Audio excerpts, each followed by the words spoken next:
எடப்பாடி பழனிசாமியை முதலமைச்சர் வேட்பாளராக ஏற்றால் டிடிவி தினகரன் கூட்டணிக்கு வரலாம் என முன்னாள் அமைச்சர் வைகை செல்வன் தெரிவித்துள்ளார்.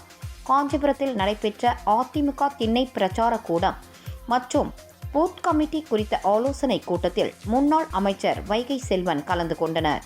பின்னர் செய்தியாளர்களுக்கு பேட்டியளித்த அவர், விஜய் ஒரு இன்குபேட்டர் குழந்தை என்றார். திண்டுக்கல்லில் நயன்தாராவை பார்ப்பதற்கு கூட 60,000 பேர் திரண்டுவதாக வைகை செல்வன் விமர்சித்தார். 200 தொகுதிகளில் வெற்றி பெறுவோம் என உதயநிதி ஸ்டாலின் கனவு கண்டு வருவதாக தெரிவித்தார். எடப்பாடியாரை யார் முதலமைச்சராக ஏற்க தயாராக இருக்கிறார்களோ அவர்களெல்லாம் கூட்டணிக்கு வரலாம். ஆனால் டிடிவி தினகரன் அவர்கள் எடப்பாடியார் முதலமைச்சராக நீங்கள் அறிவித்தால் என்டிஏ கூட்டணியில் நாங்கள் விலகிச் செல்வோம் என்று சொன்னார். ஆகவே அதற்குரிய பதில்தான் எடப்பாடியாரை யார் முதலமைச்சராக ஏற்கிறார்களோ அவர்கள் யாராக இருந்தாலும் கூட்டணிக்கு வரலாம் என்கிற கருத்தை நாங்கள் முன்வைத்தோம்.